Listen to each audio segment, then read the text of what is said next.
안녕하세요. 테슬라 이번에만 30% 정도 하락을 했습니다. 그리고 지금으로서는 상승하려는 기미도 보이지 않는 상황이고요. 참 답답한 주가의 흐름이 나오고 있습니다. 독일 공장 화재, 중국 실적 악화, 주가가 비싸다는 등 여러 가지 악재들이 밀려 나오면서 주가의 상승을 막고 있는데요. 차트적으로는 데드크로스도 만들어졌고요. 데드크로스가 나면 주가 상승이 저조하게 되는데요. 매수 심리가 일어나지 않기 때문입니다.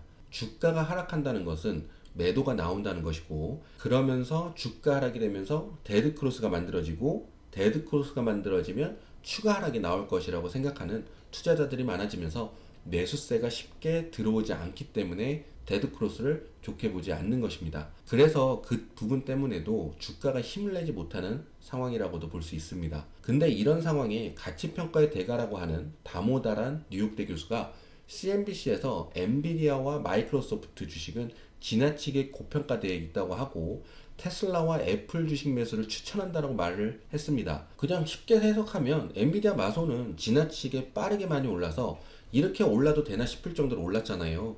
정말 너무 많이 올랐다 생각할 수 있기에 고평가라고 할 수 있고요. 테슬라와 애플은 주가만 봐도 크게 비싸게 느껴지지 않고 이번에 하락을 했기에 매수 추천을 할 수 있는 겁니다. 주식은 낮은 좋은 가격에 사서 비싸게 파는 것이니까요. 다모다란 교수는 몇 주 전에 180달러에 샀다고 했습니다. 저의 영상을 본 걸까요?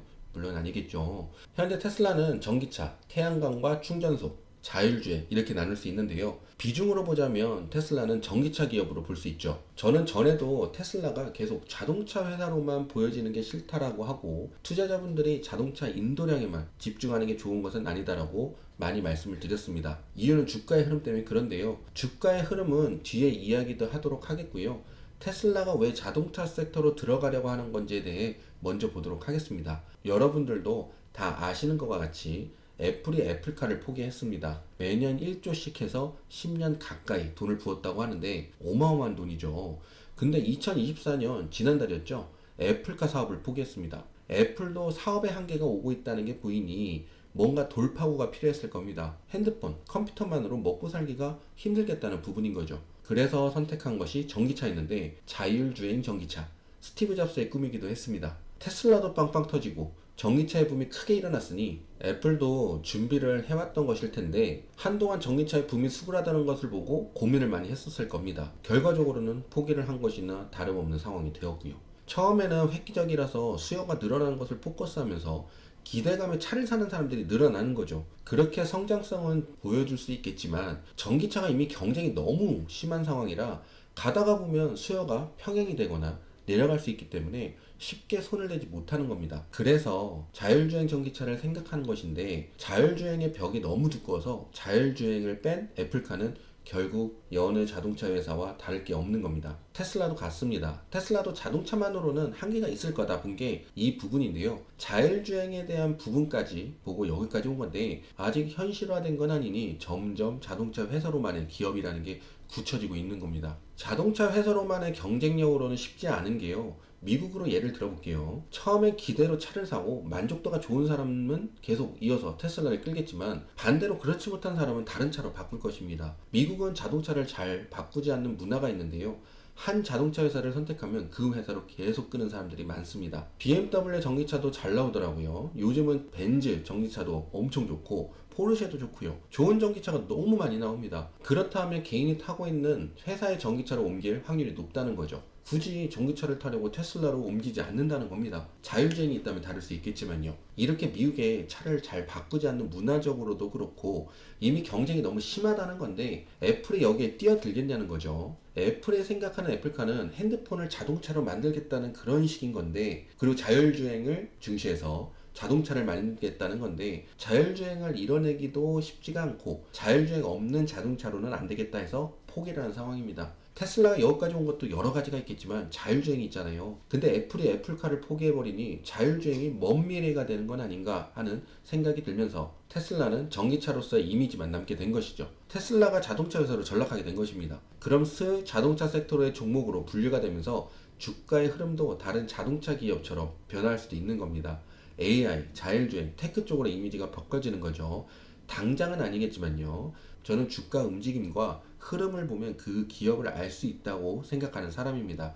그래서 주가 흐름을 보면 어떤 섹터군인지 어느 정도 구분할 수 있는데요. 이렇게 알 수 있는 게 섹터마다 종목마다 주가 움직임이 비슷하기 때문입니다. 패턴이 있는 거죠. 그래서 테슬라가 자동차 섹터에 패턴이 들어오고 있나 상황을 보고 있는 겁니다. 테슬라 차트를 보면 한 번에 주가 상승할 수 있는 기회가 있었습니다. 수렴 구간이 있었는데 수렴 구간에서 주가를 아래로 진행시켰고 이제는 아주 큰 수렴 구간의 움직임으로 들어오게 되었습니다. 제가 자주 말씀드렸죠. 매수 심리 유지 구간. 첫 번째 수렴 구간이 투자자들의 매수 심리를 자극해주는 구간인데 무너지면서 매수 심리가 죽어버리고 그리고 미국 투자자들과 미주얼에서 말씀드렸던 180 구간이라는 튼튼한 심리 지지 구간이 있어서 180을 사이에 두고 횡보를 하고 있습니다. 이렇게 매수 심리 유지 구간이 무너지면서 이제는 큰 수렴 구간에서 주가 움직임을 갖게 되는데요. 큰 수렴 구간의 하단이 대략 160에서 155 구간입니다. 이 구간에서 반등해주면서 위로 상승해줄지 아래로 하락해줄지 지켜봐야 하고요. 주가의 흐름에 대해 말씀드리도록 하겠습니다. 주식은 같은 섹터끼리 호재를 맞으면 같이 반응하게 되어 있습니다.